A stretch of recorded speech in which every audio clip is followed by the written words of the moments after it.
أعوذ بالله من الشيطان الرجيم بسم الله الرحمن الرحيم ألف لام ميم را تلك آيات الكتاب والذي أنزل إليك من ربك الحق ولكن أكثر الناس لا يؤمنون الله الذي رفع السماوات بغير عمد ترونها ثم استوى على العرش وسخر الشمس والقمر كل يجري لأجل مسمى يدبر الأمر يفصل الآيات لعلكم بلقاء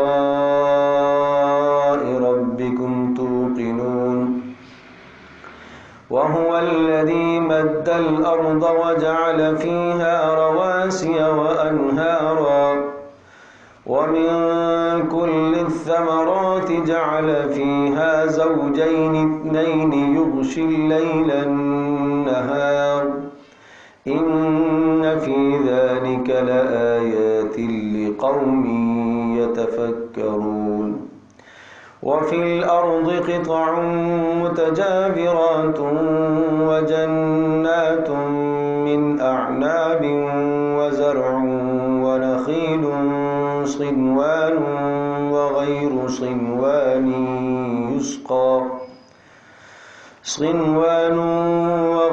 صنوان يسقى بماء واحد ونفضل بعضها على بعض في الأكل إن في ذلك لآيات لقوم يعقلون۔ سورۃ الرعد، رعد کہتے ہیں بجلی کی کڑک، اور اس میں آگے چل کے بجلی کی کڑک کا تذکرہ ہے، اسی لیے اسی مناسبت سے اس کا نام رعد رکھا گیا ہے۔ اور یہ سورہ مبارکہ بھی مکی صورتوں میں سے ہے، اور ان صورتوں میں سے ہے جو اواخر میں نازل ہوئی ہیں۔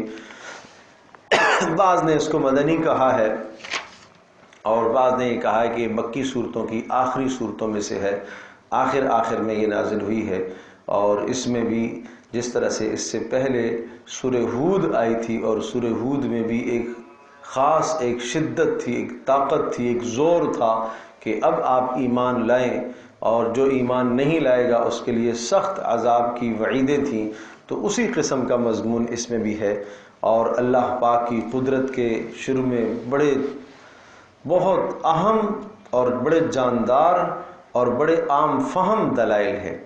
اور اس بات کو بھی ذہن نشین فرما لیجئے کہ اس ماحول میں کوئی بھی اللہ کے وجود کا منکر نہیں تھا، سب کے سب اللہ کے وجود کے تو قائل تھے ہی تھے، البتہ یہ سمجھتے تھے کہ اللہ تبارک تعالی نے اس کائنات میں تصرف کا اختیار کسی اور کو بھی دیا ہوا ہے، لہٰذا اللہ کو راضی کرنے کے بجائے کسی اور کو راضی کر لو، وہ ہماری سفارش اللہ کے یہاں کر لے گا۔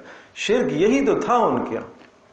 ایسا نہیں ہے کہ اللہ تبارک تعالیٰ کو نہیں مانتے تھے، نہ مانتے تھے، بس کچھ کا نظریہ یہ تھا کہ اللہ پاک نے ان کو بھی اپنی زمین آسمان میں شریک بنایا ہوا ہے، شراکت داری ہے، کچھ اللہ کا ہے کچھ ان کا ہے۔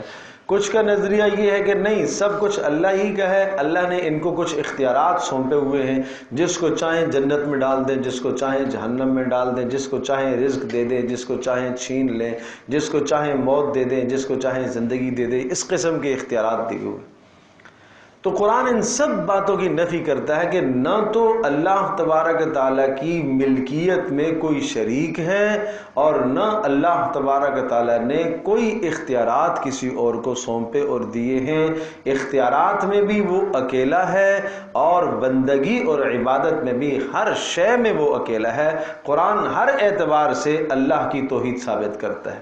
دیکھیے گا، تلک آیات الکتاب، یہ کتاب کی آیتیں ہیں، والذی انزل الیک من ربک الحق۔ اب یہی اس صورت کا دعویٰ ہے اور یہی اس صورت کا مدعا اور مقصود ہے کہ جو کچھ آپ کی طرف اتارا گیا ہے تیرے پروردگار کی طرف سے یہ برحق کلام ہے، لیکن ولکن اکثر الناس لا یؤمنون، لیکن اکثر لوگ ایمان نہیں رکھتے۔ کیوں نہیں رکھتے؟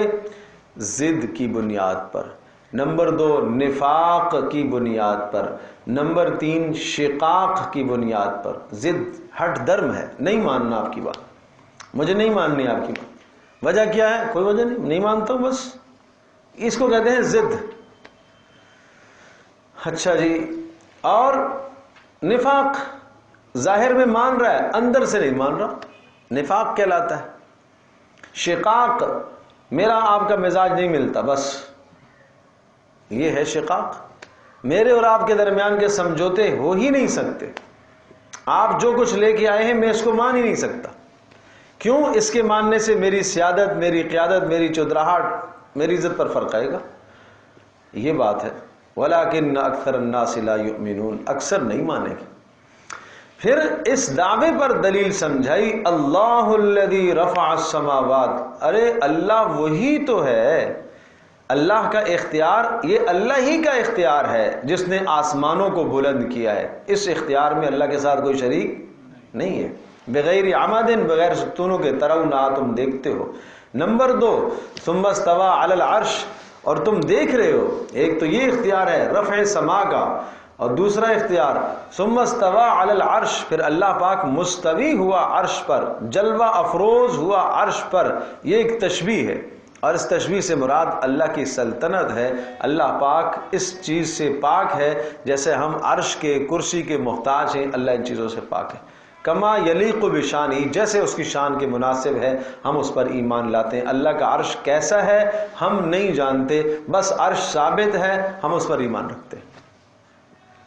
وَسَخَّرَ الشَّمْسَ وَالْقَمَرَ، اور اس کی سلطنت کا یہ حال ہے کہ اسی نے اکیلے میں سورج اور چاند کو کام میں لگایا، گویا کہ سورج اور چاند کو کام میں لگانے میں اس کے ساتھ کوئی اور شریک نہیں۔ یہ بھی توحید ہے، یہاں یہ توحید ہے کہ نہیں، سورج کسی اور کے حکم سے نہیں آتا، چاند کسی اور کے حکم سے گھٹتا بڑھتا نہیں ہے۔ کل یجری لاجل مسمى، ہر ایک چلتا ہے ایک وقت مقررہ تک، اور یہ سب کچھ اسی کے حکم سے ہے۔ جس کو تم اللہ کہتے ہو، جس کو تم کہتے ہو خالق ہے، یہ سب اسی ہی ایک کے حکم سے ہوتا ہے۔ اور نمبر 3 یدبر الامر یفصل الآیات، یدبر الامر، کائنات میں تصرف صرف اسی کا ہے، اس کے علاوہ کوئی اور متصرف بھی نہیں ہے۔ اور نمبر 4 یفصل الآیات، اور وہ کھول کھول کے اپنی نشانیوں کو بیان کرتا ہے، لعلکم بلقاء ربکم توقنون، تاکہ تم اس کے اپنے پروردگار کی ملاقات کا یقین رکھو، تاکہ تمہیں یقین ہو جائے کہ تمہیں اس اللہ سے ملنا ہے۔ جس اللہ نے اتنی دلائل بیان کیے ہیں، اس اللہ نے قیامت کو قائم کرنا ہے۔ یہ قیامت کے قائم کرنے پر دلیل ہے کہ جس اللہ نے آسمان کو بلند کیا اور چاند اور سورج کو بنایا اور اسی طرح سے عرش کا مالک ہے، وہ اللہ قیامت کو بھی قائم کر لے گا۔ اور نمبر 5 وَهُوَ الَّذِي مَدَّ الْأَرْضَ، اللہ ہی تو وہ ذات ہے جس نے زمین کو پھیلایا، زمین میں بھی اس کا کوئی شریک نہیں ہے۔ مد الارض، جس نے زمین کو پھیلایا، وجعل فیہا رواسیا، اور اس زمین میں اس نے پہاڑوں کو گاڑ دیا، یہ بھی اسی ہی کا کام ہے، اور وہ اس میں کیا ہے؟ اکیلا ہے، توحید۔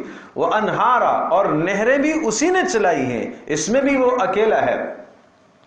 اور وَمِن كُلِّ الثَّمَرَاتِ، نمبر 6، اور ہر قسم کے پھل اس نے پیدا کیے، جَعَلَ فِيهَا زَوْجَيْنِ اثْنَيْنِ، ہر قسم کے پھلوں کے جوڑے جوڑے اس نے بنائے ہیں، جوڑے اس نے بنائے ہیں، کئی قسموں کے بنائے ہیں۔ اور نمبر 7 يُغْشِي اللَّيْلَ النَّهَارَ، رات کو دن پر لے آتا ہے، دن کو رات پر لے آتا ہے، رات کو دن پر غالب کرتا ہے، دن کو رات پر غالب کرتا ہے۔ جس طرح سے دن کو رات پر غالب کرتا ہے، اسی طرح سے اسلام کو کفر پر غالب کرے گا۔ سمجھے جی؟ دن کو بڑھاتا ہے رات کو گھٹاتا ہے، رات کو بڑھاتا ہے دن کو گھٹاتا ہے، اس میں صرف اسی کا تصرف ہے۔ یہ تو مشرکین بھی مانتے تھے کہ یہ کوئی اور نہیں کر سکتا۔ بھائی یہ جب کوئی اور نہیں کر سکتا تو باقی کام بھی صرف اللہ ہی کے ہیں۔ ان فی ذالک، یہ 7 باتیں ذکر کرنے کے بعد کہا اس میں آیات کئی دلائل ہیں، لقوم، ان لوگوں کے لیے یتفکرون، جو ذرا سا فکر تو کریں، سوچیں تو صحیح۔ اگلی نشانیاں نمبر 8، وَفِي الْأَرْضِ قِطَعٌ مُتَجَاوِرَاتٌ، اور دیکھتے نہیں ہو زمین کے اندر قِطَعٌ مُتَجَاوِرَاتٌ، کئی قسم کے زمین کے ٹکڑے ہیں۔ زمین ایک لیکن کئی قسموں کی زمین، بعض ایسی ہیں جو نباتات اگنے کی صلاحیت رکھتی ہے اور بعض ایسی ہے جو صلاحیت نہیں رکھتی۔ بعض میں نباتات کی صلاحیت ہے، پیداوار اگتی ہے، بعض ایسے سیم تھور سے ماری ہوئی زمین ہے، اس میں صلاحیت نہیں ہے۔ قطع متجاورات، متجاورات ملے جلے مختلف، وجنات من اعناب، اور زمین کے اندر کئی باغات ہیں، من اعناب، انگوروں کے، وزرع، کتنی کھیتیاں، ونخیل، انگوروں کے کھجوروں کے، صنوان وغیر صنوان، ملے ہوئے اور نہ ملے ہوئے، صنوان اور غیر صنوان۔ صنوان اس کو کہتے ہیں کہ نیچے سے جڑ اس کی ایک ہو، سمجھے جی، اور اوپر سے آگے دو ہوں، یہ صنوان۔ غیر و صنوان نیچے سے 2 ہوں، سمجھے جی۔ ایسے آپ دیکھتے ہیں نا زمین سے نکلتے ہی 2 ہیں، کبھی کبھی ایک آپ نے کوئی گٹھلی ڈالی اور ابتدا سے ہی 2 اس سے نکلے کومپل، سمجھے، تو یہ غیر صنوان کہلاتا ہے۔ یسقا بماء واحد، کبھی آپ نے غور کیا ہے کہ انگور بھی، اور انگور کا ذائقہ الگ، کھجور کا ذائقہ الگ، کھیتیوں کا ذائقہ الگ، کڑوا کریلا بھی وہیں بنتا ہے، اسی زمین سے پیدا ہوتا ہے، اس کا ذائقہ الگ، لیکن سب کو ملتا پانی ایک ہے۔ یسقا بماء واحد، سب کو سیراب کیا جاتا ہے ایک ہی پانی سے۔ یہ اللہ کی قدرت کی دلیلیں نہیں ہیں۔ وَنُفَضِّلُ بَعْضَهَا عَلَى بَعْضٍ، اور ان بعض میووں کو بعض پر ہم نے ترجیح دی ہے، فی الاکل، ذائقوں میں، بعض کے ذائقے بہت اعلیٰ، بعض کے ادنا، بعض کے کڑوے، بعض کے میٹھے، بعض کے سخت میٹھے، بعض کے ترش۔ ان فی ذالک لآیات، اس میں بھی تو نشانیاں ہیں، لقوم یعقلون، ان لوگوں کے لیے جو عقل کو استعمال کرتے ہیں۔ سمجھے جی؟ کیا خوب نشانیاں یہ دلائل ذکر فرمائے، کیا خوب نشان۔ جو مالک اتنے انقلابات پر قدرت رکھتا ہے، یہ انقلاب، تغیرات، اتنے انقلابات پر قدرت رکھتا ہے، وہ اس کفر کو ہٹا کر اسلام کو غالب کرے گا، اور وہ اس جہان کو تباہ کر کے دوسرے جہان کو، قیامت کو قائم کرنے کی قدرت رکھتا ہے۔ ٹھیک ہے جی۔ وَإِن تَعْجَبْ، اتنے سارے دلائل کے بعد اے نبی، وَإِن تَعْجَبْ، اگر آپ کو تعجب ہوتا ہے ان کے انکار پر کہ اتنے سارے دلائل پھر بھی یہ انکار کرتے ہیں، اتنے سارے دلائل ہیں پھر بھی انکار، فَعَجَبٌ قَوْلُهُمْ، تو یقیناً ان کا قول بڑا قابل تعجب ہے۔ کیا قابل تعجب ہے؟ اَإِذَا كُنَّا تُرَابًا، وہ یوں کہتے ہیں، اَإِذَا كُنَّا تُرَابًا، کیا جب ہم ہو جائیں گے مٹی، اِنَّا لَفِي خَلْقٍ جَدِيدٍ، کیا ہم ہوں گے پھر نئی خلقت میں، مٹی ہونے کے بعد ہم کیا دوبارہ زندہ کیے جائیں گے؟ اولئک الذین کفروا بربہم، یہ وہ لوگ جو یوں کہتے ہیں کہ مرنے کے بعد دوبارہ زندہ کیسے ہوں گے، یہ وہ لوگ ہیں جنہوں نے اپنے پروردگار کا انکار کیا ہے۔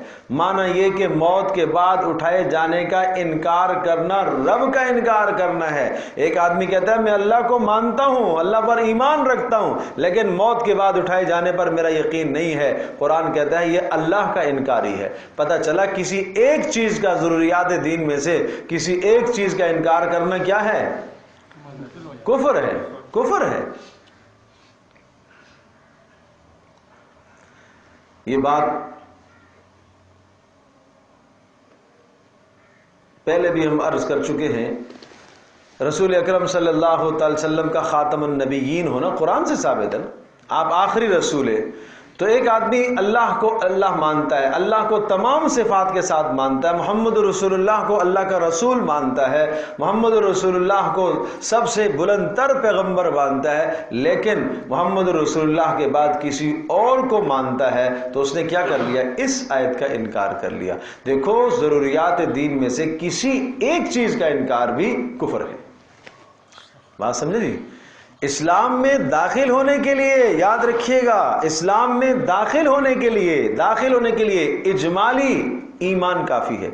ایک آدمی کہتا ہے میں ایمان لایا، جو محمد صلی اللہ علیہ وسلم جو کچھ لے کر آئے میں دل و جان سے ان کو قبول کرتا ہوں، میں اس پر ایمان لایا، یہ ایمان ہو جائے گا؟ ٹھیک ہے، اس نے الگ الگ ذکر نہیں کیا کہ میں اللہ پر ایمان لایا، ملائکہ پر ایمان لایا، کتاب، یہ نہیں کہا اس نے، اجمالی کہہ دیا اس نے۔ لیکن ضروریات دین میں سے کسی ایک کا انکار کرنے سے اسلام سے نکل جائے گا۔ نکلنے کے لیے ایک کا انکار کافی ہے، داخل ہونے کے لیے اسلام میں ہر ایک کا الگ الگ اقرار کوئی ضروری نہیں ہے، اجمالی اقرار کافی ہوتا ہے۔ نکلنے کے لیے ایک کا انکار کافی ہو جاتا ہے، انسان کافر ہو جائے گا۔ ایک آدمی کہتا ہے میں سب کچھ مانتا ہوں، ملائکہ نہیں مانتا، کافر ہو جائے گا۔ ایک آدمی کہتا ہے سب کچھ مانتا ہوں، سارے رسولوں کو مانتا ہوں، عیسیٰ علیہ السلام کو نہیں مانتا، کافر ہو جائے گا۔ سمجھے جی؟ اس لیے آج یہ لوگوں کو نا دھوکہ لگا ہوا ہے، ارے جی وہ تو کلمہ گو ہے، ان کو کافر کہتے ہیں جی، وہ تو کلمہ پڑھتا ہے اس کو کافر کہتے ہیں، وہ تو اللہ کا نام لیتا ہے اس کو کافر کہتے ہیں۔ اللہ کے بندو، ایمان اور کفر کو سمجھو، ایمان اور کفر کو سمجھو، کس چیز کا نام ایمان ہے، کس چیز کا نام کفر ہے، سمجھنا چاہیے۔ رسول اللہ صلی اللہ تعالی وسلم کے زمانے میں جو مشرکین کے کیا بیت اللہ کی خدمت نہیں کرتے تھے؟ متولیان نہیں تھے بیت اللہ کے؟ حج نہیں کرتے تھے؟ عمرہ نہیں کرتے تھے؟ صفا مروہ کے چکر نہیں لگاتے تھے؟ لبیک اللہم لبیک کی صدائیں نہیں لگاتے تھے؟ یہ سب کچھ نہیں کرتے تھے؟ کیوں قرآن ان کو کافر کہتا ہے؟ کیوں ان کو مشرک کہتا ہے؟ صرف مشرک نہیں، قل یا ایھا الکافرون، کہہ دو اے کافرو، اے کافرو، قرآن کہہ رہا ہے کہہ دو اے کافرو۔ سمجھوتے، اسلام سمجھوتے نہیں چاہتا بھائی۔ اللہ اکبر، اسلام وہ خوبصورت مذہب ہے، اسلام ہمیشہ اپنی برتری چاہتا ہے، یہ اپنے ماننے والوں کو سب سے اوپر دیکھنا چاہتا ہے، یہ سب سے فائق دیکھنا، یہ اسلام اپنے ماننے والوں کو دبا ہوا دیکھنا نہیں چاہتا، یہ نہ دبتا ہے نہ اسے دبایا جا سکتا ہے۔ یہ اس کے ماننے والا اگر وہ صحیح ہوا وہ جان دے دے گا، وہ مر جائے گا، وہ کٹ جائے گا، وہ سب قربانیاں دے گا، وہ سب کچھ کر دے گا، لیکن یہ اندر ایمان کی حرارت اور چنگاری اگر صحیح ہوئی تو یہ دبتا نہیں ہے، پھر یہ دبتا نہیں ہے، یہ چاہتا ہی ہے، تعلی چاہتا ہے۔ الاسلام یعلو ولا یعلی علیہ، اسلام بلندی چاہتا ہے، سر بلندی چاہتا ہے۔ اس لیے آئے نا کافر، چلو ٹھیک ہے جی، امن و امان قائم ہونا چاہیے مکہ کی سرزمین میں، یہ لڑائی، یہ دنگا، یہ فساد، یہ فتنہ، یہ فرقہ واریت، آج کل بھی یہی نعرے نا، یہ فرقہ واریت ٹھیک نہیں ہے، یہ جب سے آپ آئے جناب تو آپ نے یہ کر دیا، کچھ آپ کے ہو گئے، کچھ ہمارے ہو گئے، اختلاف ہو گیا، لڑائیاں ہو گئی، باپ بیٹے میں جدائیاں ہو گئی۔ یہ کیا ہو گیا؟ لڑائیاں ہو گئی، فرقہ واریت ہو گئی۔ لہٰذا سمجھوتا کر لیتے ہیں، ایک سال آپ ہماری طرح بندگی کر لیں اور پھر ایک سال ہم آپ کی طرح کر لیں گے، آپ بھی راضی ہم بھی راضی۔ کتنی کتنی کتنی زیادہ رسول اللہ صلی اللہ علیہ وسلم کو پیشکشیں کی گئی، مال چاہیے لے آتے ہیں، یعنی مال کے ذریعے سے اللہ کو، رسول کو معاذ اللہ ثم معاذ اللہ دبانا، خریدنے کی کوشش کی نہیں۔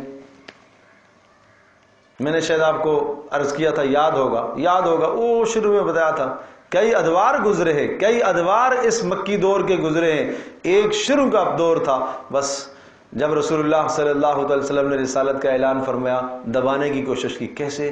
آپ علیہ السلام تو صادق امین، شروع سے آپ کا یہ لقب تھا، آپ کی ذات پر حملہ کرنا آسان نہیں تھا، کردار پر، ذات سے میری مراد کردار ہے، کردار پر حملہ آسان نہیں تھا، ذات کو مارنا بھی آسان نہیں تھا، اس لیے کہ بنو ہاشم مضبوط قبیلہ تھا۔ تو کیا کہا، آپ کے ایمان والوں کو تھوڑا سا ستانا شروع کیا، پاگل، مجنون، دیوانے، اس قسم کی بات۔ جب یہاں سے دیکھا کہ بات نہیں بنی تو مار پیٹ شروع کر دی، جب یہاں سے بھی دیکھا بات نہیں بنی اور ایذاؤں پر اتر آئے اور تکلیفوں پر اتر آئے، مصائب بڑھتے چلے گئے، پھر بھی بات نہیں بنی، اب لالچ پر آ گئے، بھائی کوئی بات نہیں بنی، یہ تو بڑھ رہے، چلو ان کو لالچ دیتے ہیں، شاید سیادت پر راضی ہو جائے، چلو جی ہم آپ کو اپنا سردار مانتے ہیں، چلو چھوڑ دو۔ نہیں، میں کہہ رہا ہوں کہ یہ ایمان ہے، یہ ایمان سمجھوتے نہیں کریا کرتا، یہ ایمان سمجھوتے نہیں کراتا، سمجھے جی؟ پھر اس پر چلو کچھ مال و متاع دے دیتے ہیں، اس پر بھی بات نہیں بنی. چلو عرب کی کون سی لڑکی آپ کو چاہیے وہ لا کے کھڑی کر دیتے ہیں، نہیں، اس پر بھی بات نہیں بنی. آخری سب سے آخر الآخری حربہ کیا تھا؟ قتل کر دے اس کو. ٹھیک ہے نا؟ جب قتل کا منصوبہ بنا تو اللہ کی طرف سے پھر ہجرت کا حکم آیا، پھر آپ علیہ السلام نے ہجرت فرمائی. تو میں بات وہی عرض کر رہا ہوں کہ اسلام جو ہے نا وہ دبتا نہیں ہے. تو صاف صاف پیغام دے دیا، قل یا ایھا الکافرون، کہہ دیجئے اے کافرو، لا اعبد ما تعبدون، میں ہرگز میں نہیں بندگی کر سکتا جن کی تم بندگی پوچھتے ہو. جن کو تم پوچھتے ہو میں کیسے پوچھوں گا ان کو؟ میں کیسے؟ مجھے اللہ وحی کرتا ہے، مجھے اللہ کا حکم آتا ہے، میں براہ راست اللہ کی طرف سے فرشتہ میرے پاس آتا ہے اور میں اللہ کی قدرت کے مشاہدوں کو دیکھتا ہوں. میں کیسے ان بتوں کے سامنے سجدہ کروں؟ میں کیسے ان کو حاجت روا اور مشکل کشا مان لوں جن کو تم مانتے ہو؟ تو یہ ہے اولئک الذین کفروا بربہم واولئک الاغلال فی اعناقہم، اور ان کے گلوں میں توق پڑے ہوئے ہوں گے، واولئک اصحاب النار، اور یہ ہوں گے دوزخی، ہم فیہا خالدون، یہ ہمیشہ ہمیشہ رہیں گے. ویستعجلونک بالسیئۃ قبل الحسنۃ وقد خلت من قبلہم المثلات، اور جب ان سے عذاب کی بات کی جاتی ہے کہ یہ آیا عذاب تو کہتے ہیں اچھا لے آؤ لے آؤ. یہ ڈٹائی ہے، یہ ہٹ درمی ہے، یہ ضد بازی ہے. جب ان سے کہا جائے وَيَسْتَعْجِلُونَكَ، اور آپ سے جلدی طلب کرتے ہیں، بِالسَّيِّئَةِ، عذاب کو، قبل الحسنہ، انعام سے پہلے، وَقَدْ خَلَتْ مِن قَبْلِهِمُ الْمَثُلَاتِ، حالانکہ گزر چکے ہیں، من قبلہم، ان سے پہلے، المثلات، گزشتہ لوگوں کے نمونے ان کے سامنے آ چکے ہیں. پیچھے سورت گزری ہے نا، سورہ ہود، نمونے نہیں آئے. سورہ یونس گزر چکی، نمونے آ چکے. اے اللہ پھر عذاب کیوں نہیں دیتا؟ اتنے بڑے نافرمان اور باغی ہو گئے تو. کہا ان ربک لذو مغفرۃ، بھائی تیرا پروردگار مغفرت والا ہے، للناس، لوگوں کے لیے، علی ظلمہم، ان کے ظلم کے باوجود بھی تیرا پروردگار بخشنے والا ہے. وہ انتظار میں ہوتا ہے کہ شاید یہ توبہ کر لے. لیکن یاد رکھنا، وَإِنَّ رَبَّكَ لَشَدِيدُ الْعِقَابِ، تیرا پروردگار سخت سزا دینے والا بھی ہے. ایسا نہ ہو کہ اس کی مغفرت تجھے دھوکے میں نہ ڈال دے، اس کی مغفرت تجھے دھوکے میں نہ ڈالے، تو غافل نہ ہو جانا. اس لیے دونوں چیزوں کو ساتھ جوڑا ہے. یہ قرآن کا کیا خوبصورت انداز ہے. ہم جب کسی پر غصہ ہوتے ہیں تو برستے چلے جاتے ہیں، اور کسی پر محبت کرتے ہیں تو پھر محبت کے پھول چھڑکنا شروع کر دیتے ہیں. قرآن کا یہ انداز نہیں ہے، یہ اعتدال ہے، یہ معتدل کتاب ہے. ان ربک لذو مغفرۃ للناس علی ظلمہم، یہ اللہ تبارک تعالیٰ تیرا پروردگار لوگوں پر مغفرت فرمانے والا ہے. وان ربک لشدید العقاب، سخت سزا دینے والا بھی ہے. ویقول الذین کفروا لولا انزل علیہ آیۃ من ربی، اتنے سارے دلائل آنے کے بعد بھی پھر بھی یہ کہتے ہیں، ویقول الذین کفروا لولا انزل علیہ، کیوں نہیں اتارا گیا اس پر، آیتن، کوئی آیت کیوں نہیں اتاری گئی، کوئی نشانی اس کے پروردگار کی طرف سے. اس آیت سے مراد کیا ہے؟ معجزہ ہے. جس طرح سے ہم چاہتے ہیں ایسا معجزہ لے آئے. صالح علیہ السلام معجزہ، یہ کہتا ہے صالح اللہ کا پیغمبر، اللہ کے رسول تھے، اس نے اونٹنی معجزہ لا کے دکھائی، ایسا معجزہ دکھاؤ. موسیٰ علیہ السلام یہ کہتا ہے اللہ کے رسول تھے، وہ معجزہ لے کے آئے، ایسا معجزہ دکھاؤ. بات سمجھے نہیں سمجھے؟ تو یہ معجزہ کیوں نہیں دکھایا؟ یہ بات پیچھے بھی آ چکی ہے. دیکھو معجزہ، پہلی بات تو یہ ہوتی ہے کہ معجزے میں اختیار نبی کا اپنا نہیں ہوتا، اختیار اللہ کا ہوتا ہے. اللہ اپنے حکم سے، اپنے ارادے سے جب چاہتا ہے معجزہ لاتا ہے. معجزہ لانے میں نبی با اختیار نہیں ہے، اپنے اذن سے اللہ معجزہ لے کے آتا ہے. نمبر 1. نمبر 2، جب معجزہ منہ مانگا آتا ہے، پھر اگر قوم نہ مانے پھر قوم کی تباہی ہوتی ہے، یہ یاد رکھیے گا. اس لیے تم اپنے لیے موت مانگ رہے ہو، عذاب مانگ رہے ہو، تباہی اور ہلاکت مانگ رہے ہو، اور سوچو کہ کیا مانگ رہے ہو تم. وَيَقُولُ الَّذِينَ كَفَرُوا، اور کہنے لگے کافر، لولا انزل علیہ، کیوں نہیں اتارا گیا اس پر، آیۃ من ربی، اتاری گئی نشانی اس کے پروردگار کی طرف سے. انما انت منذر، آپ بتا دیجئے آپ منذر ہیں، آپ ڈرانے والے ہیں، آپ معجزات کے مالک نہیں ہیں، آپ مختار کل نہیں ہیں، آپ کے اختیار میں نہیں ہے یہ. وَلِكُلِّ قَوْمٍ ہاد، اور ہر قوم کے لیے ہادی ہر قوم کا ڈرانے والا ہوتا ہے، آپ بھی ایک ڈرانے والے ہیں، آپ سمجھانے والے ہیں، آپ ایک رسول ہیں۔ آپ کے بعد ہر قوم کے اندر آپ کے نائبین، آپ کے خلفاء علماء وہ قوموں کو ڈرانے والے ہوں گے۔ اللہ یعلم ما تحمل کل انثی وما تغیض الارحام وما تزداد۔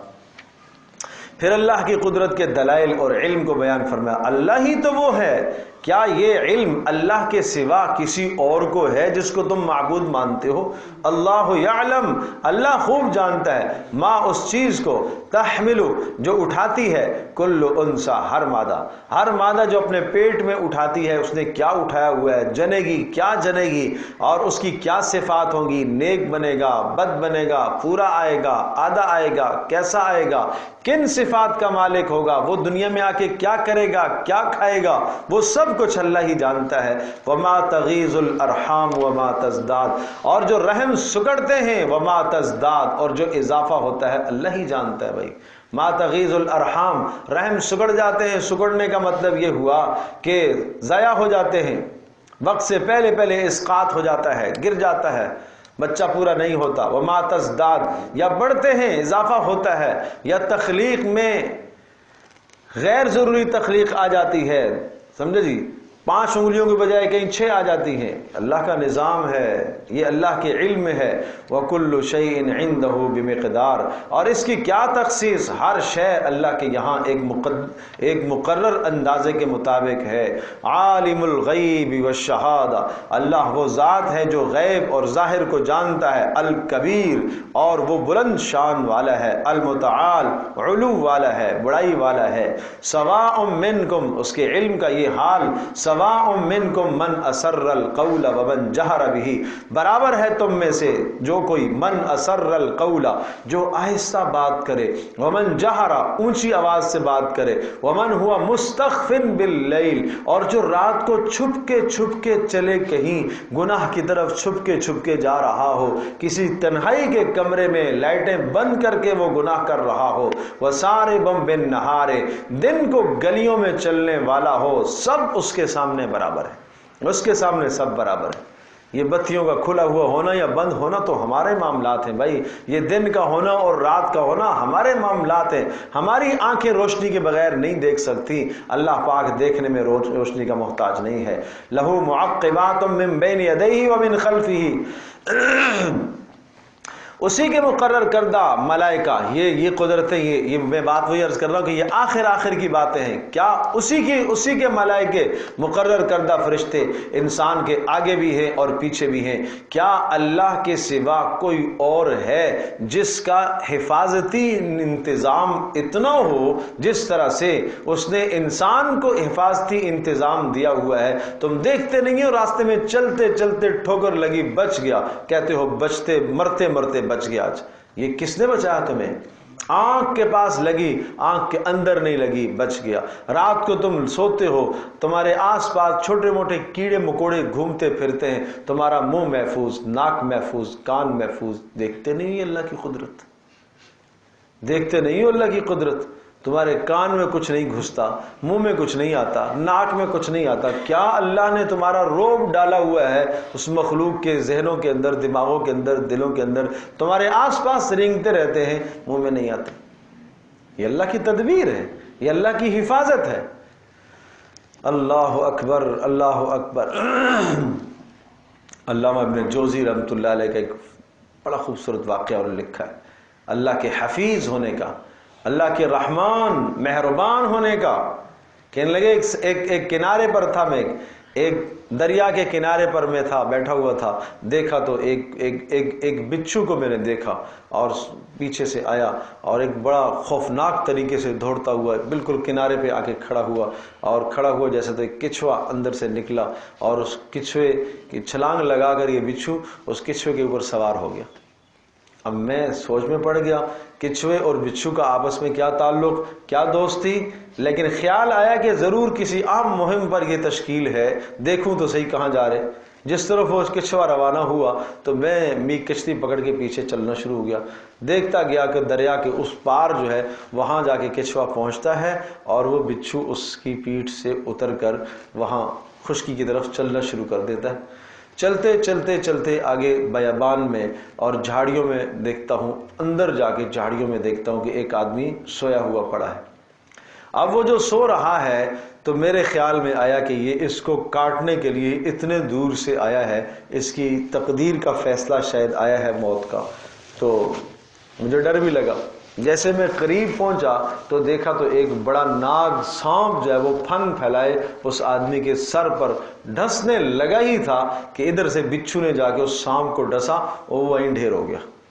وہ سانپ وہیں ڈھیر ہو گیا. وہ ایسا خطرناک اور زہریلا بچھو تھا، اس نے اس سانپ کو ڈسا وہیں ڈھیر ہو گیا، مر گیا.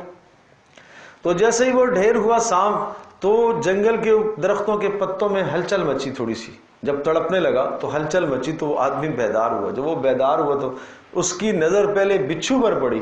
جب بچھو پر پڑی تو ایک نے پتھر لیا اور اس کو کچلنے لگا. کہا صبر کرو، یہ تو تمہارا محافظ ہے، اس کو نہیں مارنا. دیکھا تو وہ سانپ مرا پڑا ہوا تھا. اور پھر میں نے اس کو قصہ سنایا اور فرمایا کہ میں دیکھتا رہا. پھر وہ بچھو وہاں سے واپس پلٹا، وہ کنارے پر آیا، کچھوا اس کا انتظار کر رہا تھا، اسی طرح سے اس کی پیٹھ پر واپس سوار ہوا اور اسی پار جہاں سے اٹھایا تھا وہاں لا کے اس نے چھوڑا. تو میں سمجھا کہ یہ اللہ حفیظ ہے، اللہ حفاظت کرتا ہے. یوں اللہ حفاظت کرتا ہے اپنی مخلوق کی. ہائے کاش اس اللہ پر ہمارا ایمان ہو جائے، اس اللہ پر ہمارا ایمان ہو جائے جو موذی جانوروں کے ذریعے سے انسان کی حفاظت کرانے کی قدرت رکھتا ہے. موذی جانور، بچھو کا مزاج ڈھسنا ہے، کتنا خطرناک زہریلا، اس کے ذریعے سے اللہ نے ایک انسان کی حفاظت کرائی ہے. اللہ کے لیے کیا مشکل ہے؟ اللہ پر اعتماد تو رکھو، اللہ پر بھروسہ تو رکھو، توکل کرو اس ذات پر. اس لیے حدیث میں آیا تم اللہ پر اگر ایسا توکل کرو، ایسا بھروسہ کرو جس طرح سے یہ پرندے اللہ پر بھروسہ کرتے ہیں، تمہیں اللہ وہ رزق اس طرح سے کھلائے گا جیسے پرندوں کو کھلاتا ہے. صبح خالی پیٹ نکلتے ہیں، شام کو بھرے پیٹ واپس آتے ہیں. کوئی پرندہ کہیں ملازمت نہیں کرتا، مزدوری نہیں کرتا، کھاتے روزانہ. اللہ انہیں کھلاتا ہے، روزانہ اللہ انہیں کھلاتا ہے. اللہ تو رزاق تو اللہ ہے. ہم سمجھ بیٹھے ہیں کہ شاید ہم رزاق ہیں. عجیب. اللہ پاک کی جتنی صفات ہیں، انسان اللہ تبارک تعالیٰ کے ساتھ یہ جو لڑنے کی کوشش کرتا ہے، ناکام کوشش، یہ اللہ کی صفات میں سے صفت رب میں لڑتا ہے، باقی میں نہیں لڑتا. یہ نہیں کہتا میں بھی خالق ہوں، میں نے بھی پیدا کیا ہے، آسمان میں نے بنایا، سورج میں نے بنایا. فرعون نے یہ نہیں کہا تھا جو اس نے رب ہونے کا جو دعویٰ کیا تھا، اس نے یہ نہیں کہا تھا انا معبودکم، انا الہکم، نہیں، انا ربکم. رب یہ رب ہونے میں لڑائی کرتا ہے اللہ کے ساتھ. پالنے والا میں بھی ہوں، اس لیے کہ میں کماتا ہوں نا، میں تو بچوں کو پالتا ہوں، میں کماتا ہوں تو میں کھاتا ہوں، میں دکان کھولتا ہوں تو میں کھاتا ہوں. تو یہ یہاں مسئلہ اٹک جاتا ہے. اسی لیے قبر میں سوال یہ ہے من ربک، تمہارا رب کون تھا، کس کو تم نے رب بنایا ہوا تھا. اس لیے وہاں سوال یہ نہیں ہے من خالقک، تمہارا خالق کون تھا. یہ سوال نہیں ہوتا کہ وہاں تمہارا الہ کون ہے. یہ سوال نہیں ہے کہ نام تمہارا اللہ کون ہے. اس پر اشکال نہیں ہے. میں عرض کر رہا ہوں کہ انسان جو اللہ سے جھگڑا کرنے کی ناکام کوشش کرتا ہے وہ صفت رب میں. یہی وجہ ہے کہ قرآن میں سب سے زیادہ رب کو دہرایا ہے. آغاز ہی یہاں سے ہوا الحمدللہ رب العالمین. پہلی وہی آئی، کیا تعارف آیا؟ اقرا بسم ربک، رب.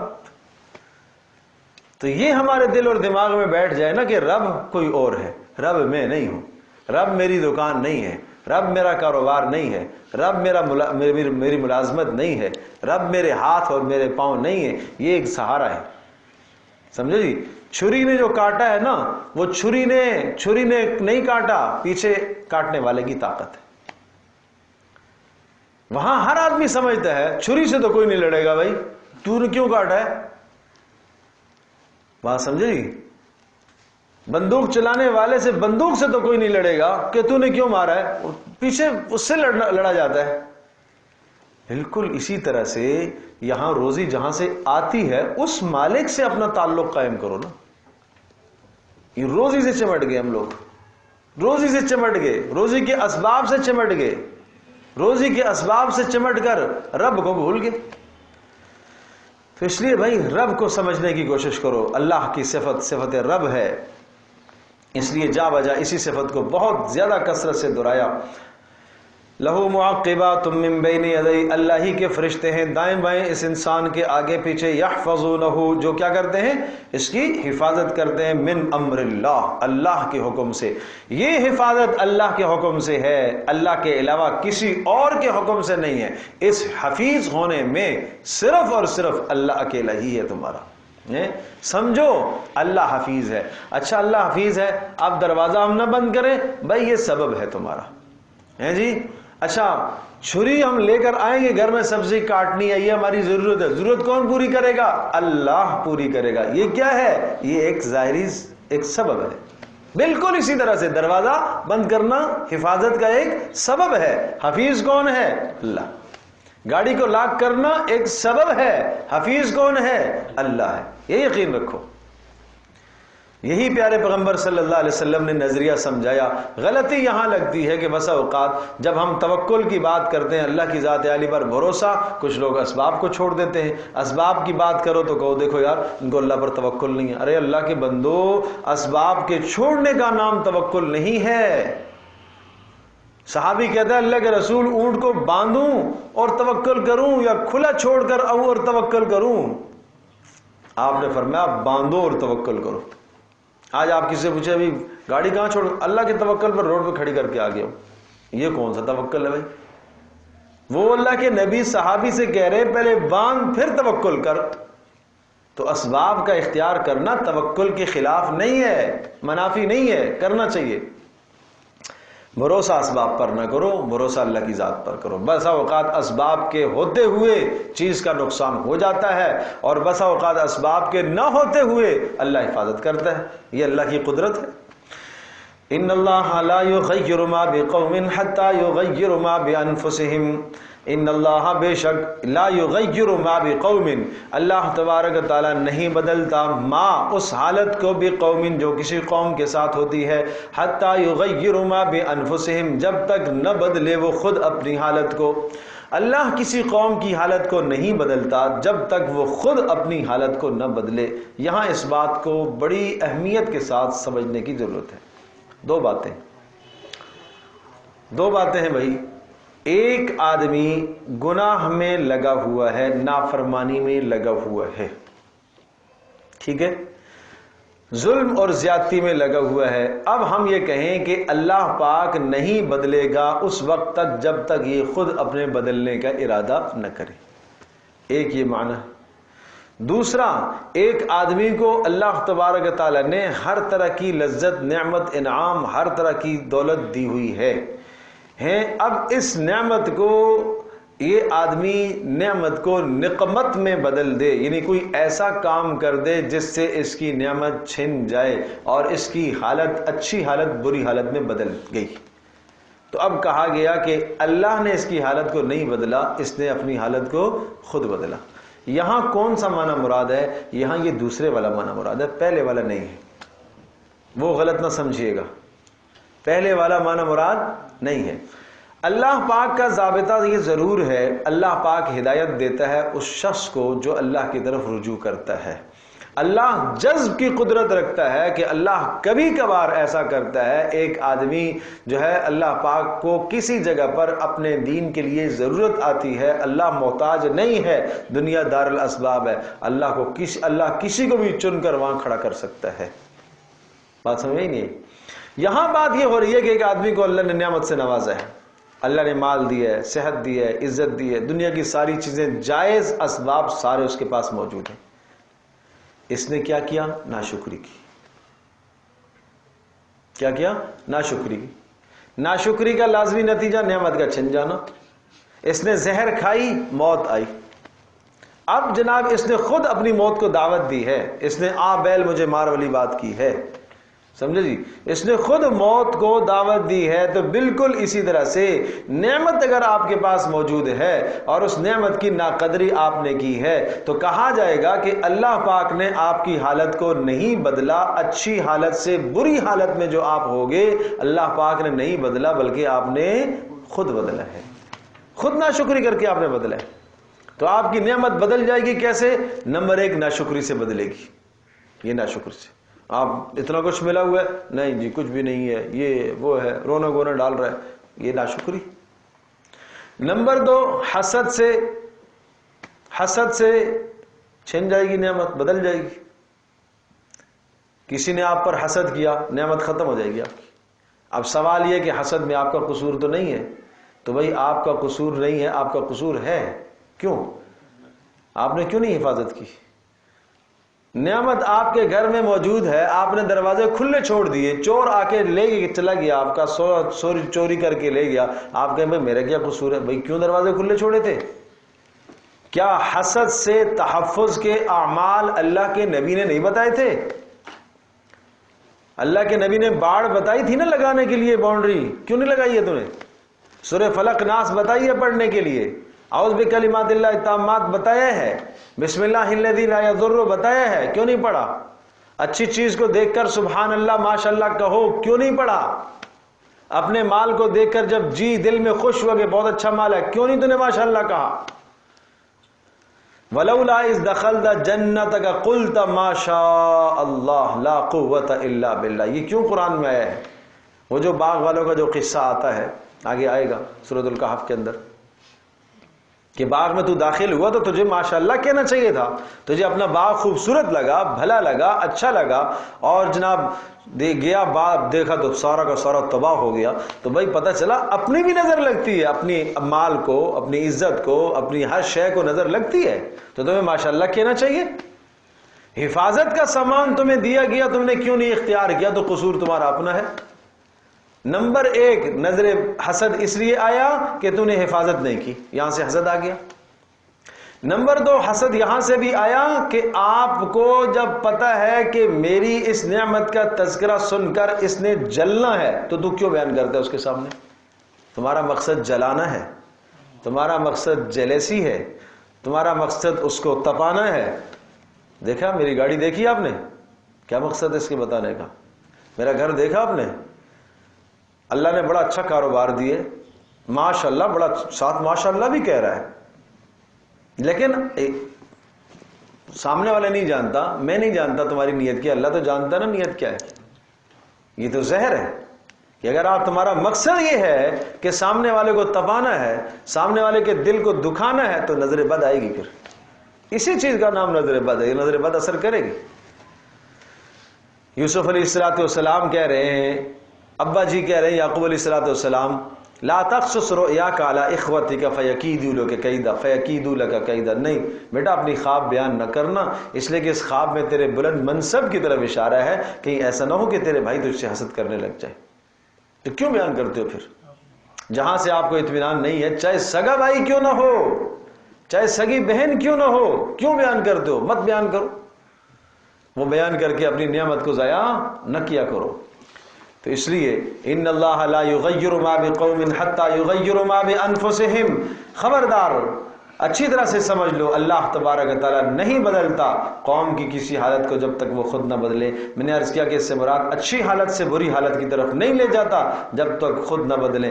وَإِذَا أَرَادَ اللَّهُ بِقَوْمٍ سُوءًا، ہاں یہ سمجھ لیجئے گا، جب اللہ پاک کسی قوم کے ساتھ کسی برائی کا ارادہ کر لیتا ہے، فَلَا مَرَدَّ لَهُ، اب اللہ کی جانب سے آنے والی اس برائی کو کوئی نہیں روک سکتا اللہ کے عذاب سے. وَمَا لَهُم مِّن دُونِهِ مِّن وَالٍ، اور پھر اللہ کے سوا کوئی وال نہیں ہوتا. وال سے مراد مددگار، کوئی مددگار نہیں ہوتا.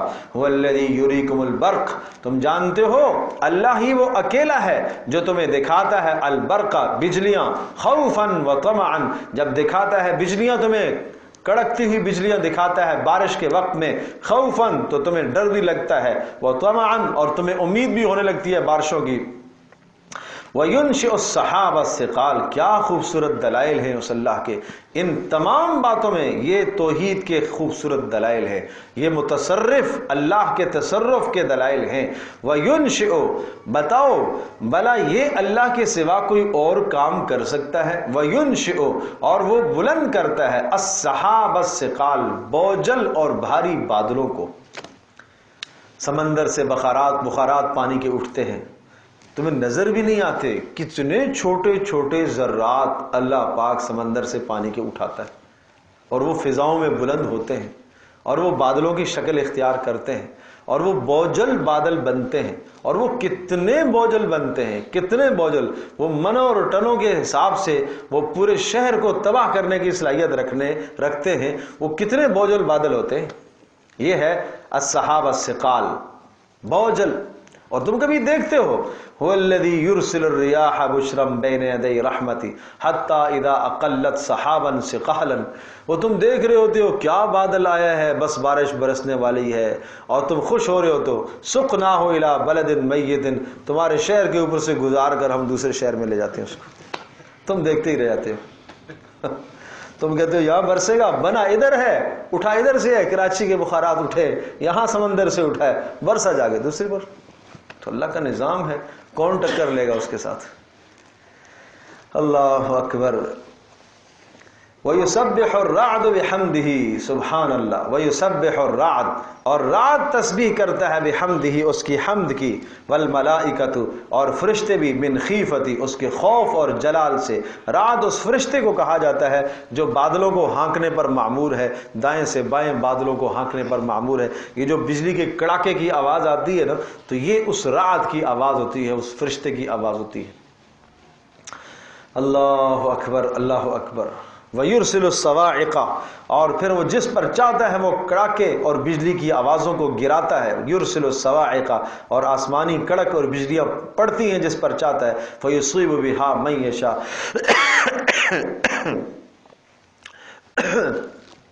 اور جسے چاہتا ہے وہ پہنچاتا ہے. وَهُمْ يُجَادِلُونَ فِي اللَّهِ،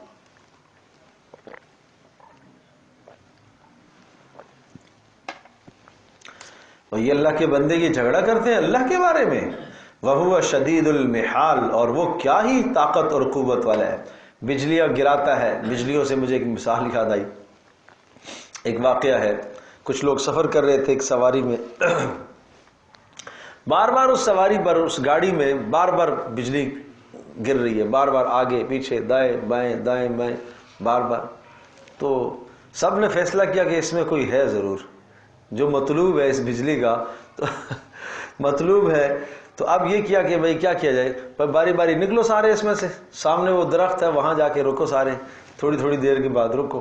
ایک گیا، دوسرا گیا، تیسرا گیا. ایک آدمی نہ رہ گیا آخر والا. اس نے کہا کہ میں تو نہیں نکلوں گا، سمجھے جی، میں نہیں نکلوں گا اس لیے کہ مجھے بجلی کھا جائے گی. تو سب نے دھکے دے کے اس کو نکالا. وہ جیسے ہی وہاں گیا، گاڑی پر بجلی پڑی، یہ سارے مر گئے، وہ بچ گیا. تو اللہ کا نظام ہے نا، کس کو بچانا تھا، کس کو مارنا تھا. وَهُوَ شَدِيدُ الْمِحَالِ، اور وہ سخت طاقت والا ہے، خوب طاقت والا ہے. لَهُ دَعْوَةُ الْحَقِّ. جب یہ سب باتیں ہیں تو اب اتنے سارے دلائل سننے کے بعد پھر پکارو بھی تو اسی کو نا، پکار بھی برحق اسی کے لیے ہے. نہیں سمجھے جی، مشکل میں اسی کو پکارو. لہو دعوت الحق، مشکل کشا وہی ہے، حاجت روا وہی ہے، تمہارے کام بنانے والا وہی ہے. اتنے بڑے بڑے اختیار اور اقتدار اور قدرتوں کا مالک وہ ہے، تو اب پھر تم کیوں کسی اور کو پکارتے ہو؟ پھر مشکل میں تم کسی اور کے پاس کیوں جاتے ہو؟ زمینوں کے اندر تمام اختیارات اسی کے، آسمانوں کے اندر تمام تصرفات اسی کے، ماؤں کے پیٹوں میں تمام تصرفات اسی کے، اور زمین سے نباتات نکلتے جو ہیں وہ تصرفات سارے اسی کے. تمہاری حاجات کے سارے تصرفات اسی کے پاس ہے، پھر تم کسی اور کے ساتھ کیوں جاتے ہو؟ والذین یدعون من دونہ، اور وہ لوگ جو اللہ کے سوا کسی اور کو پکارتے ہیں، سن لیں وہ، لا یستجیبون لہم بشیء، لا یستجیبون لہم بشیء، جو لوگ دوسروں کو پکارتے ہیں اللہ کے سوا کسی اور کو اور معبودوں کو پکارتے ہیں، وہ معبود لا یستجیبون نہیں جواب دے سکتے ان کو بشیء ذرہ برابر بھی، کوئی جواب نہیں دے سکتے، قیامت تک پکارتے رہیں، قیامت تک پکارتے رہیں۔ کیا خوبصورت انداز ہے قرآن کا، مثال دے کے سمجھاتا ہے کہ اللہ کو چھوڑ کر جو غیر کے سامنے ہاتھ پھیلاتا ہے وہ ایسا ہی ہے جیسا ایک آدمی بیٹھا ہوا ہے اور کیا کہے وہ ہاتھ پھیلائے، پانی آ جا، پانی آ جا، پانی آ جا، پانی آ جا، کیسے آئے گا؟ سمجھے جی؟ خود ہی پانی منہ میں آ جا، ایسے تو نہیں آئے گا۔ کباسط کفیہ الی الماء لیبلو فاہ وما هو ببالغہ، سمجھے جی؟ کباسط کفیہ، کباسط کفیہ، کباسط کفیہ، سبحان اللہ۔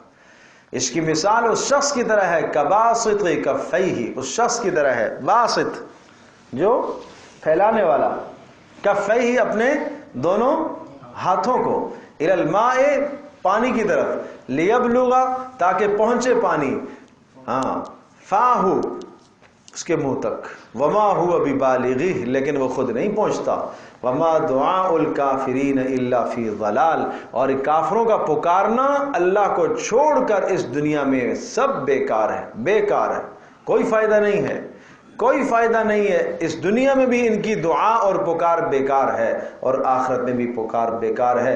البتہ اگر اس دنیا میں کسی کافر پر ظلم کیا گیا اور اس نے پکارا تو اللہ پاک اس کی مدد کرتا ہے، مدد آتی ہے، سمجھے جی؟ تو دنیا میں کبھی دعا اس کی قبول ہو جائے کسی مقصد سے، آخرت میں اس کا کوئی حاصل کچھ بھی نہیں ہے۔ وَلِلَّهِ يَسْجُدُ مَنْ فِي السَّمَاوَاتِ، سبحان اللہ، کس انداز سے سمجھایا انسان کو، اتنے سارے دلائل کے بعد پھر سمجھایا کہ دعوت حق تو اللہ ہی کے لیے ہے، اللہ ہی کو پکارا جائے۔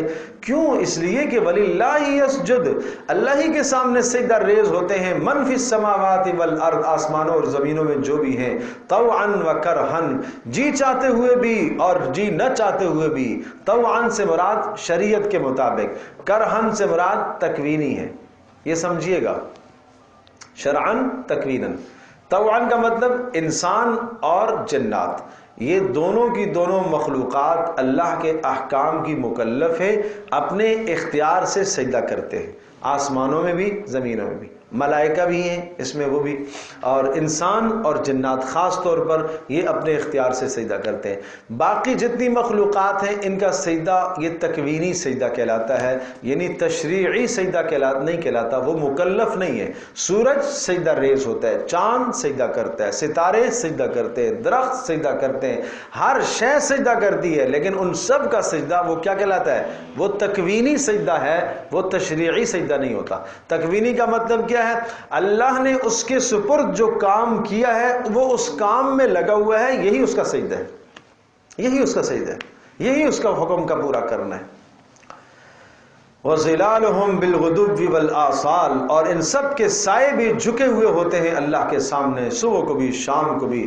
پھر ان سب باتوں کے بعد اب بات وہی آئی، قل بتا دیجئے، پھر بتائیے تو صحیح نا، من رب السماوات والارض، پھر کون ہے آسمانوں اور زمینوں کا رب؟ رب، بات رب کی آئی، پروردگار کون ہے، پالنے والا کون ہے؟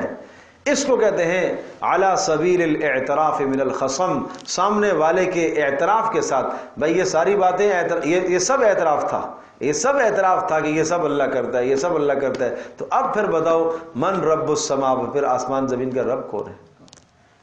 پھر پالنے والا کون ہے؟ پھر روزی کس سے مانگے؟ اچھا، قل کہہ دیجئے اللہ، اللہ ہی تو ہے، اللہ ہی تو ہے، اللہ ہی تو ہے، اللہ اکبر۔ قل، کیا سوال جواب ہے؟ قل، پھر فرما دیجئے نبی، افاتخذتم، اللہ اکبر، من دونہ اولیاء، کیا پھر بھی اتنے سارے دلائل کے بعد بھی پھر بھی تم نے اللہ کے علاوہ اوروں کو معبود بنایا؟ پھر بھی تم اللہ کے سوا اوروں کو کارساز اور کام بنانے والا سمجھو گے؟ پھر بھی تم یہ سمجھو گے کہ فلاں بیٹے دینے کے اختیار رکھتا ہے، بیٹیاں دینے کے اختیار رکھتا ہے، روزی دینے کا اختیار رکھتا ہے، وہ حاجت روا ہوتا ہے، وہ اس قبر پر چڑھاوا چڑھاؤ وہ یہ کام کرے گا، وہاں جاؤ یہ کام کرے گا، وہاں دیکھ دے دو یہ کام ہو جائے گا، پھر بھی تم یہ نظریہ رکھے ہوئے؟ لا یملکون لانفسہم، ارے جن کے پاس تمہارا یہ خیال ہے جن کے بارے میں، وہ تو ذرہ برابر مالک نہیں ہے اپنی ذات کے لیے بھی نفع کا، ولا ضررن، اور نہ نقصان کا، نہ تو اپنی ذات کے لیے کسی نفع کا مالک ہیں اور نہ اپنی ذات سے کوئی نقصان دور کر سکتے ہیں۔ پھر بتائیے ان سے، پھر ان سے پوچھئے، قل، آپ فرما دیجئے، هل يستوي الاعمى والبصير، کیا اندھا اور دیکھنے والا کیا دونوں برابر ہو سکتے ہیں کیا وہ بت جن کو تم پکارتے ہو وہ تو اندھے ہیں، نہ بولتے ہیں، نہ سنتے ہیں، نہ دیکھتے ہیں، اور اللہ تبارک تعالیٰ وہ تمہاری پکار کو سنتا ہے، جواب دیتا ہے، تمہاری پکار کو پہنچتا ہے، تمہاری مدد کرتا ہے، کیا دونوں برابر ہو سکتے ہیں؟ کس کے ساتھ تم برابر کر رہے ہو؟ ایک بات۔ نمبر 2، کیا اندھا اور نابینا اور بینا برابر ہو سکتا ہے؟ اندھے سے مراد مشرک اور کافر، اندھا ہے کفر میں پڑا ہوا، اندھا ہے، بصیر دیکھنے والا، ایمان صاحب بصیرت، ایمان ہے اس کے پاس، یہ دیکھنے والا ہے، یہ دونوں برابر ہو سکتے ہیں؟ نہیں ہو سکتے۔ پھر هل تستوی الظلمات والنور، بتائیے اندھیرے اور روشنیاں برابر ہو سکتے ہیں؟ اللہ اکبر۔ هل تستوی الظلمات، اندھیرے، والنور، اور روشنی دونوں برابر ہو سکتے؟ اندھیرے، کفر کا اندھیرا، شرک کا اندھیرا، نفاق کا اندھیرا، شبہات کا اندھیرا، یہ اور نور ایمان، یہ دونوں برابر ہو سکتے ہیں؟ نہیں۔ سبحان اللہ، سبحان اللہ، اللہ اکبر۔ کیا ہی دلائل ہیں، کیا ہی دلائل ہے، یہ قرآن سمجھو اللہ کا کلام۔ اب اگلی دلیل دیکھو کیا چوٹ ماری ہے، کیسے؟ ام جعلوا للہ شرکاء خلقوا کخلقہ فتشابہ الخلق علیہم۔ ادھر میری طرف دیکھیں، اس کو ذرا یوں سمجھیں، میں پہلے سمجھاتا ہوں پھر ترجمہ کرتا ہوں۔ کیا ایسا ہے کہ اللہ کے علاوہ کوئی اور تمہارے معبود ہیں جنہوں نے کائنات میں کچھ نہ کچھ پیدا کر رکھا ہو اور تمہارے لیے پہچاننا مشکل ہو گیا ہو کہ یہ اللہ کا پیدا کرتا ہے یا یہ فلاں کا پیدا کیا ہوا ہے؟ خلط ملط ہو گیا ہو معاملہ؟ نہیں سمجھے بات؟ کیا کوئی اللہ کے علاوہ کوئی اور پیدا کرنے والا خالق ہے؟ یہ تو مانتے تھے نا کہ خالق، یہ تو مانتے تھے مکہ والے بھی کہ خالق صرف کون ہے؟ اللہ ہی ہے۔ تو کہا کہ بھلا یہ بتاؤ کیا کوئی اور خالق ہے اللہ کے سوا کہ اس نے بھی کوئی 2 4 6 50 20 30 چیزیں بنائی، کچھ 4 6 ستارے اس نے بھی بنائے ہوئے ہوں اور باقی ستارے اللہ کے پیدا کیے ہوئے ہوں، اور جب ستاروں کو ہم رات کو چمکتا ہوا دیکھتے ہیں تو ہمارے لیے فرق کرنا مشکل ہو گیا ہو کہ یہ پتہ نہیں اللہ کے پیدا کیے ہوئے ہیں یا یہ فلاں کے پیدا کیے ہوئے ہیں؟ یہ کتنی بڑی دلیل ہے۔ دیکھیے سنو، ام جعلوا للہ شرکاء، کیا انہوں نے اللہ کے لیے کوئی ایسے شرکاء بنا لیے ہیں؟ خلقو، کہ انہوں نے پیدا کیا ہو، کا خلق ہی، اللہ کے پیدا کرنے کی طرح، فتشابہ الخلق علیہم، تو وہ ساری مخلوقات ان میں کیا ہو گئی ہوں؟ خلط ملط ہو گئی ہوں، مشابہ لگ گیا ہو، متشابہ لگنا سمجھتے ہیں نا، خلط ملط ہو گیا ہو۔ قل، کہہ دیجئے، اللہ خالق کل شیء، اللہ ہی ہر شے کا خالق ہے۔ نہیں بھائی، ایسا نہیں ہو سکتا، ایک ستارے کا خالق بھی اللہ کے سوا کوئی اور نہیں ہے۔ ارے ستارہ تو بہت بڑی مخلوق ہے، ایک مکھی کا خالق بھی کوئی اور نہیں ہے بھائی۔ کیوں مثال دی سورہ حج میں، یا ایھا الناس ضرب مثل فاستمعوا لہ ان الذین تدعون من دون اللہ لن یخلقوا ذبابا، چیلنج ہے کہ جو اللہ کے سوا جن کو تم پکارتے ہو، جن کو پکارتے ہو، سب کو جمع کر لو اور ان سے کہو ایک مکھی بنا کے دکھاؤ، ایک مکھی حقیر مخلوق بنا کے دکھاؤ، ولا اجتمعوا لہ، سب جمع ہو جاؤ، وَإِن يَسْلُبْهُمُ الذُّبَابُ شَيْئًا لَا يَسْتَنْقِذُوهُ مِنْهُ، اور اگر مکھی تم سے کوئی چرا کے لے جائے، اٹھا کے شے لے جائے، وہ بھی تو تم واپس نہیں کر سکتے ہو۔ ضعف الطالب والمطلوب، کیا ہی تمہارا عجز ہے، کتنے تم کمزور ہو، اکڑتے ہو تم اللہ کے سامنے، اکڑ خانی دکھاتے ہو، اللہ کے سامنے تم اکڑ خانی اکڑتے ہو، اللہ کے سامنے تم یوں دکھاتے ہو میں بھی کوئی شے ہوں، اللہ نے طاقت دے دی ہے، مال دے دی ہے، عزت دے دی ہے، تو تم اس عزت کو دائمی سمجھنے لگ گئے ہو، تم اس مال کو ہمیشہ والا سمجھنے لگ گئے ہو، تم اس جوانی کو ہمیشہ کے لیے سمجھنے لگ گئے ہو، تم اس حسن پر ناز کرنے لگ گئے ہو، یہ کیا ہے؟ اللہ خالق کل شیء، اللہ ہی ہر شے کا خالق ہے، وہو الواحد القہار، وہ اکیلا ہے، اکیلا ہے، اکیلا ہے۔ ان سب دلائل کے بعد کیا کہا؟ وہ اکیلا ہے بھائی، القہار، اور سب کے اوپر غالب ہے، پاور اور طاقت ساری اس کے پاس ہے۔ اللہ اکبر۔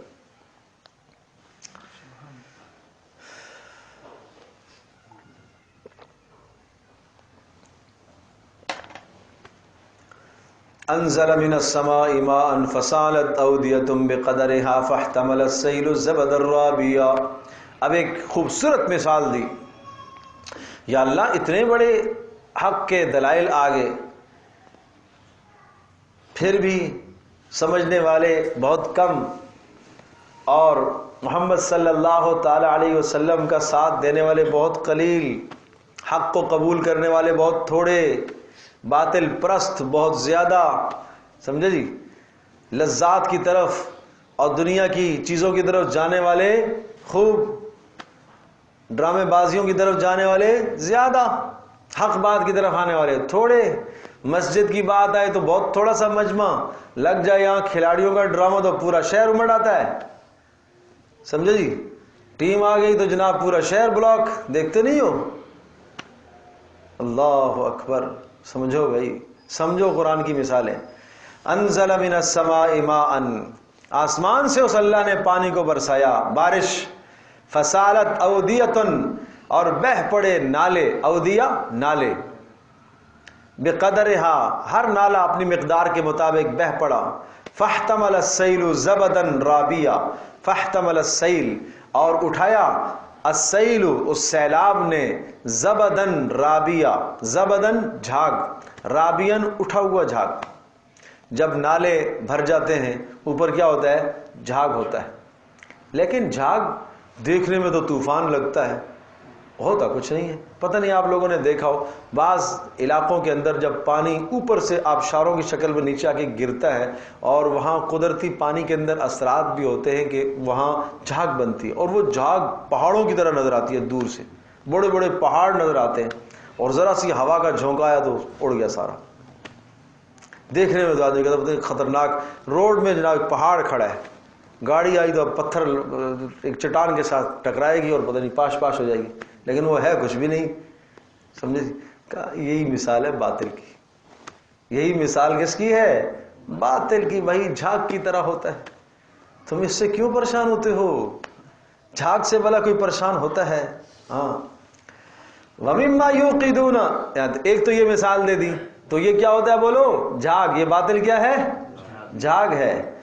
اور جب سیلاب بہتا ہے تو جو قیمتی قیمتی چیزیں ہوتی ہیں نا، اگر اس پانی کے اندر سونا، چاندی، ہیرے، لوہے، اس قسم کی چیزیں تھی وہ نیچے بیٹھ جاتی ہیں، اور تنکے، لکڑیاں، اس قسم کی چیزیں بہہ جاتی ہیں، تو کچرا تو نکل جاتا ہے، کام کی چیزیں نیچے رہ جاتی ہیں۔ بالکل اسی طرح سے حق جم جائے گا، باطل بہہ جائے گا، بہنے دو۔ ایک اور مثال، دوسری مثال یہ ہے، جیسا تم زیورات کو جب تپاتے اور گرم کرتے ہو، اور یعنی سونے کو اور چاندی کو، پہاڑوں سے سونا چاندی جب نکلتا ہے تو اس کو گرم کرتے ہیں اور اس کے اندر سے کھوٹ نکالتے ہیں، اور خالص جو سونا ہے، خالص چاندی کو جب علیحدہ کرتے ہیں تو کیا ہوتا ہے کہ وہ ہوتا تو بہت بڑا پتھر ہے، لیکن اس میں سے نکلنا بہت تھوڑا سا ہے، جو کام کی چیز ہے وہ تھوڑی سی نکلتی ہے، باقی سارا بیکار کا ہوتا ہے، سمجھے؟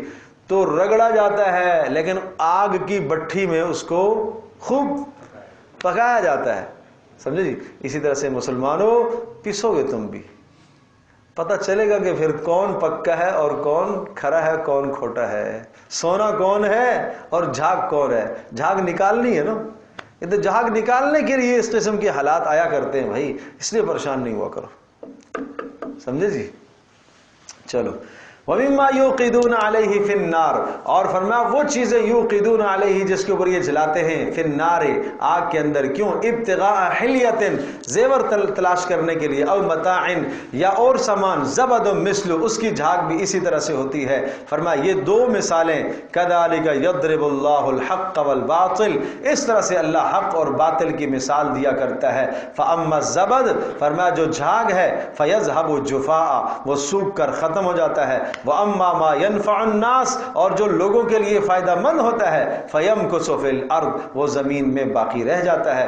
كَذَلِكَ يَضْرِبُ اللَّهُ الْأَمْثَالَ، اس طرح سے اللہ مثالیں دیتا ہے۔ لِلَّذِينَ اسْتَجَابُوا لِرَبِّهِمُ الْحُسْنَى، فرمایا وہ لوگ جنہوں نے اپنے پروردگار کی پکار پر لبیک کہا، جب بھی پکارا گیا ان کے لیے الحسنى کیا ہے؟ جنت ہے، ان کے لیے جنت ہے۔ لیکن سن لو، وَالَّذِينَ لَمْ يَسْتَجِيبُوا لَهُ، جو اپنے پروردگار کی پکار پر لبیک نہیں کہتے، اذان ہونے پر جواب نہیں دیتے، نماز کی طرف متوجہ نہیں ہوتے، اللہ کے حکم کی پرواہ نہیں کرتے، ان کا کیا حال ہوگا؟ ان کا حال یہ ہوگا، لو ان لہم ما فی الارض جمیعا، وہ تمنا کرنے لگیں گے، لو ان، ہائے کاش ان کے لیے ہو جائے، کیا ہو جائے؟ ما فی الارض جمیعا، جتنا کچھ زمین میں ہے اتنا سارا سونا، اور اس جتنا اور بھی ہو جائے سارا، لفتدوا بہ، وہ قیامت کے دن فدیے میں دے کر اپنے آپ کو عذاب سے چھڑانے کی کوشش کریں گے، لیکن نہیں ہو سکے گا۔ اولئک لہم سوء الحساب، ان کے لیے بڑا بدترین حساب ہوگا۔ ومأواہم جہنم، اور ان کا ٹھکانہ تو جہنم ہے۔ وبئس المہاد، اور مت پوچھو کتنا گندا اور برا ٹھکانہ ہے، بہت ہی برا ٹھکانہ ہے۔ تو یہ سمجھیے بھائی، یہ بہت پیاری آیات، اللہ کا کلام بہت پیارا، ایک ایک آیت، ایک ایک لفظ اس کا پیارا، لیکن یہ ہمارے لیے بڑے بڑے سبق، یہ بڑے سبق ہیں۔ اس کے بعد جی تو چاہ رہے تھوڑا سا پڑھ لیتے ہیں۔ افمن یعلم ان، کیا خیال ہے؟ تو یہ آگے عقل مندوں کی نشانیاں ہیں، یہ سارے دلائل کے بعد، یہ اس لیے اس کے ساتھ بڑا پیارا ربط ہے اس کا، اگر یہ ربط نکل جائے گا پھر اگلے میں یہ بات آئے گی نہیں، یہ بات اس طاقت کے ساتھ سمجھ میں آئے گی نہیں۔ میں جلدی سے ترجمہ کر دیتا ہوں، اگرچہ اگلے آنے والی جتنی باتیں ہیں یہ اس پر بڑی تفصیل چاہیے، لیکن کوشش میں کروں گا اگلے میں کچھ اور تفصیل کر لوں، ابھی صرف میں ترجمہ کر لیتا ہوں، اندازہ ہو جائے آپ کو کہ اگلی آیات میں ہے کیا۔ اتنے سارے دلائل کے بعد اب ہم آپ کو بتاتے ہیں عقل مند کون ہے۔ آج ہم سارے کہتے ہیں نا عقل مند ہیں، عقل مند، ہر کوئی اپنے آپ کو سیاڑا عقل مند کہتے ہیں کوا عقل مند تو سمجھتا ہے، لیکن بیٹھتا جا کے نجاست پر اور غلاظت پر ہی ہے نا۔ تو یہ حال ہے آج ہمارا بھی، آج ہمارے ماحول اور معاشرے کا بھی ہے کہ قرآن جیسی عظیم الشان نعمت اور دولت چھوڑ کر دنیا کی غلاظت اور گندگیوں کی طرف ہی ہم جاتے ہیں۔ اب سنو، قرآن کی صورت، قرآن کی نظر میں عقل مند کون ہے، اللہ کی نگاہوں میں عقل مند کون ہے؟ افمن یعلم، کیا افمن یعلم، جو یہ جانتا ہو، انما انزل، جو شخص یہ یقین رکھتا ہو، انما انزل الیک من ربک الحق، کہ جو کچھ تیرے پروردگار کی طرف سے اتارا گیا وہ حق ہے، کمن هو اعمی، کیا وہ اس شخص کی طرح ہو سکتا ہے جو اندھا ہو، جو یہ نہ جانتا ہو؟ جس کو یقین بھی ہو، اس پر عمل بھی کرتا ہو، یہ عقل مند ہے۔ انما یتذکر اولو الالباب، اور یہ نصیحت حاصل کرتے ہیں اس اللہ کے کلام سے عقل مند۔ اب عقل مندوں کی نشانیاں سنو۔ نمبر 1، الذین یوفون بعہد اللہ، اللہ نمبر 1 جو اللہ کے وعدوں کو پورا کرتے ہیں، یوفون بعہد اللہ، اللہ کے وعدوں کو۔ اللہ کے وعدوں سے مراد کیا ہے؟ توحید کا وعدہ، لا الہ الا اللہ، اے اللہ میں تجھے رب مانتا ہوں، اے اللہ میں تجھے الہ اور معبود مانتا ہوں، یہ ہے اللہ کا وعدہ، لہذا اس وعدے کو پورا کرو۔ اب اللہ کے علاوہ کسی اور کے سامنے ہاتھ مت پھیلاؤ، اب اللہ جیسی محبت کسی اور کو مت دو، اب اللہ جیسا ڈر کسی اور کا ڈر اپنے دل کے اندر مت لے کر آؤ، یہ ہے اللہ کا وعدہ۔ ولا ينقضون الميثاق، وعدوں کو توڑتے نہیں ہیں۔ دوسری صفت، والذین یصلون ما امر اللہ، وہ لوگ جو صلہ رحمی کرتے ہیں، یصلون جوڑتے ہیں ماں ان چیزوں کو امر اللہ بہ ان یوصل جس کا اللہ نے حکم دیا کہ انہیں جوڑا جائے، یعنی صلح رحمی کرتے ہیں، قرابت داریوں کا خیال رکھتے ہیں، ماں باپ کے حقوق ادا کرتے ہیں، بہن بھائیوں کے حقوق ادا کرتے ہیں، معاشرے میں ایک دوسرے کے حقوق ادا کرتے ہیں، صلح رحمی۔ یاد رکھیے گا حدیث میں آتا ہے لیس الواصل بالمکافی، صلح رحمی کرنے والا وہ نہیں ہے جو برابری برابری کرے کہ یہ میرے گھر میں آیا تھا میں بھی جاؤں گا، اس نے یہ کیا تھا میں بھی کروں گا، نہیں نہیں نہیں، فرمایا صلح رحمی کرنے والا وہ ہے جو تمہارے ساتھ، جس کے ساتھ تعلق توڑا جائے اور وہ تعلق کیا کرے، جوڑے، یہ ہے صلح رحمی، اس کو کہتے ہیں صلح رحمی۔ ہم غلط سمجھ گئے کہ نہیں جی ہم برابر برابر کریں گے، آپ نے فرمایا لا تکونوا امعۃ، تم لوگوں کو دیکھا دیکھی کیوں کام کرتے ہو، اگر لوگوں نے اچھا کیا تو ہم بھی اچھا کریں گے، نہیں نہیں، تم اپنا مزاج بناؤ یہ، اگر لوگوں نے احسان کیا تو ہم بھی احسان کریں گے، اور اگر لوگوں نے برا کیا تو ہم برائی کا بدلہ برائی سے نہیں دیں گے، اچھائی سے دیں گے، یہ ہے احسان، یہ اخلاق ہے۔ اللہ اکبر۔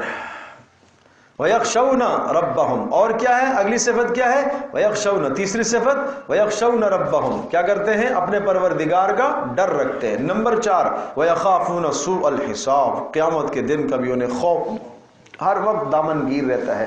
نمبر 5 دیکھو صبر ابتغاء وجہ ربہم، دیکھو جہاں بات آئی نا قرابت داری کی کہ صلہ رحمی، تو صلہ رحمی کے ساتھ 3 باتیں آئی ہیں، بڑی اہم باتیں آئی ہیں، غور کرو، قرابت داری اور صلہ رحمی کے ساتھ 3 باتیں کیوں آئی ہیں، اس لیے کہ صلہ رحمی کرنے میں اللہ کا ڈر، خشیت، اللہ کے ڈر کی وجہ سے صلہ رحمی کا خیال رکھا کرو، اس لیے صلہ رحمی قیامت کے دن پوچھی جائے گی، وَيَخَافُونَ سُوءَ الْحِسَابِ، اور صلہ رحمی میں تمہیں نامناسب باتیں بھی آئیں گی، بہن کی باتیں سننی پڑے گی، بھائی کی باتیں سننی پڑیں گی، گھر میں ساس بہو کو آپس میں اختلاف ہو جایا کرے گا، لیکن صلح رحمی ہے، صبر کرتے ہیں، گھر میں ایک دوسرے کی کڑوی بات پر صبر کر لیتے ہیں، پی لیتے ہیں، ابتغاء وجہ ربہم، کس کے لیے، اللہ کو راضی کرنے کے لیے۔